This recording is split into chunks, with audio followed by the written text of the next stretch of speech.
The cities of Hiroshima and Nagasaki were selected as targets after exhaustive study by military specialists, blast experts, and weather consultants. An air burst at about 1,800 feet was decided upon to minimize the lingering effects of radiation by dissipation of the bomb products in the atmosphere and to achieve maximum blast effect. Comprehensive studies by Japanese and by Allied scientists were made at the end of the war in both ruined cities. Damage from blast and from primary fires generated by the heat was unparalleled. Buildings collapsed, electrical systems were shorted, stoves overturned. A wave of secondary fires resulted, adding to the Holocaust. Flash burns from primary heat waves caused most of the casualties to inhabitants. Others were burned when their homes burst ablaze. Blast pressure and flying debris caused many injuries. Highly penetrating radiation from the nuclear explosion had a heavy casualty effect. A firestorm with winds of from 30 to 40 knots followed the blast at Hiroshima as air was drawn to the center of the burning area. Sheltering hills caused Nagasaki to be spared the secondary effect of a firestorm, although severe fires resulted from the blast. At first glance, damage at Hiroshima seemed more spectacular than that at Nagasaki, but comprehensive investigation told a different tale. Trees toppled at Hiroshima were uprooted. At Nagasaki, trees were violently snapped off at their bases. The radius of severe damage at Nagasaki was greater than at Hiroshima. Gamma radiation and neutrons caused thousands of cases of radiation sickness in Japan. First, the blood was affected, and then were impaired the blood-making organs, the bone marrow, the spleen, and the lymph nodes. Irradiation killed the young and immature lymphocytes. Germinal centers disappeared. The lymph glands decreased in size, leaving only walls and partitions. Blood would not coagulate and oozed through unbroken skin or seeped into many of the interior body cavities. Next, internal organs such as lungs, intestines, the liver or the kidneys were affected and their functions destroyed. When the irradiation was severe, organs became necrotic within a few days, marking the victim for certain death within a short interval. When the irradiation was moderate, many persons lingered from 2 to 6 weeks before the onset of death. Slight irradiation, when it did not cause death, often produced internal effects which lingered for months. Many persons who escaped both blast injury and burns were cut down from seemingly blooming health by the insidious radiation. Frequent symptoms of radiation sickness were exhaustion, then bleeding or high fever. As gamma rays took effect, rescuer often died before the person he had rescued. Surveys disclosed that severe radiation injury occurred to all exposed persons within a radius of 1 kilometer. Serious to moderate radiation injury occurred between 1 and 2 kilometers. Persons within 2 and 4 kilometers suffered slight radiation effects. When the war with Japan ended, a great mass of information about the atomic bomb had been gathered. But after the explosions at Alamogordo, Hiroshima, and Nagasaki, much scientific information was still incomplete. Lacking was significant information about blast efficiency, nuclear radiation, spectra, time developments, and thermal, magnetic, oceanographic, meteorological, seismic, and biological effects. There had been scant opportunity to obtain by careful measurement the multiple data required for complete statistics. Unavoidable lack of special instruments, lack of time, and loss of some instruments due to unpredictable factors had diminished results at Alamogordo.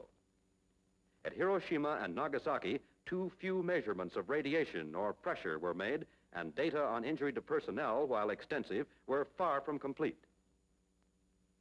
Physicians often did not know what type of injuries they were treating.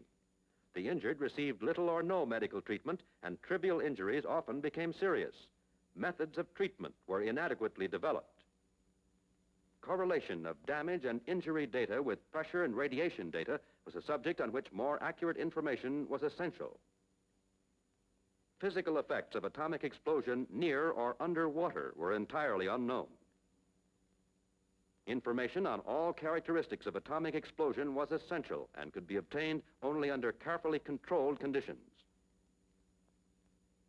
Medical reports needed amplification, especially with respect to the effects of radiation on personnel under varied conditions and the extent of radiation from bombs exploded under different circumstances. New bombing techniques had to be developed and new bombing tables worked out to meet the exacting requirements of this new weapon. The effects of atomic bombs on all types of military equipment demanded study. Beyond question, post-war research, design, and expenditures for national defense would be gravely affected. Only 2 atomic bombs had been used against the enemy. Both were aerial bursts in which the bomb was detonated above land targets. The effects of atomic bombs on ships in both aerial and underwater explosions must be explored to elicit and evaluate fundamental information. Application of information obtained to naval design, tactics, and strategy was essential to national security. Sea power has played a vital role in our destiny as a nation. It was important to know if and how the basic concepts of sea power were to be affected by weapons radically new. All this information was paramount in planning experimental work, in developing the effectiveness of the bomb, and in seeking to discover measures of defense. We could afford to be ignorant of no aspect of the bomb.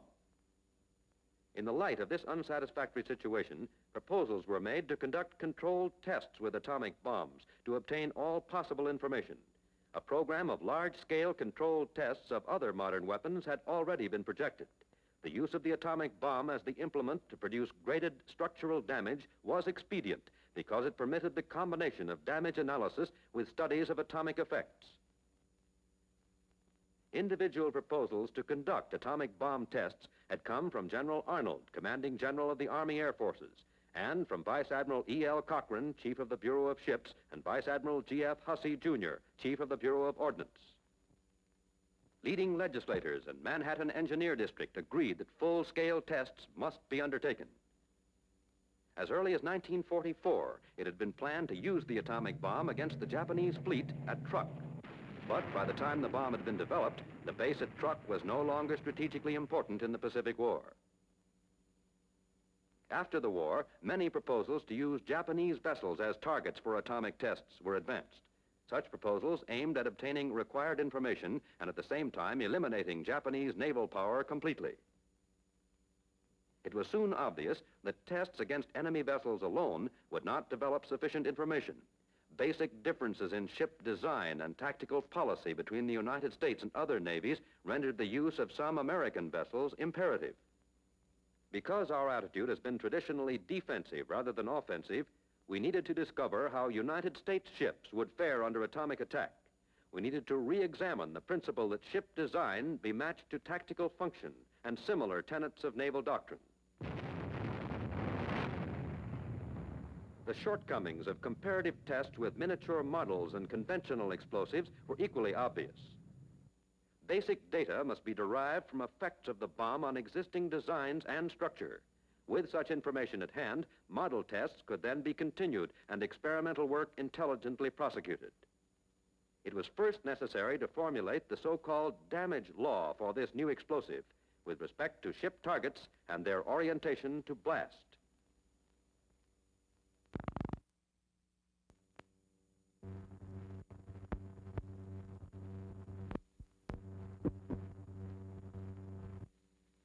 On October 16, 1945, Fleet Admiral Ernest J. King proposed that the atomic tests be controlled by the Joint Chiefs of Staff. A committee headed by Major General LeMay of the Army Air Forces was directed to make studies and recommendations. Result of these staff studies was creation of Joint Task Force 1. With the approval of President Truman, Vice Admiral William H.P. Blandy, Deputy Chief of Naval Operations for Special Weapons, was designated commander of the task force. The Joint Chiefs of Staff approved the code name suggested by Admiral Blandy, and the venture was christened Operation Crossroads. Admiral Blandy was directed to organize a joint staff with adequate representation of the land, naval, and air forces, and with an integrated representation of civilian scientists. Major General William E. Kepner, one of the Army Air Force's top generals, became the Deputy Task Force Commander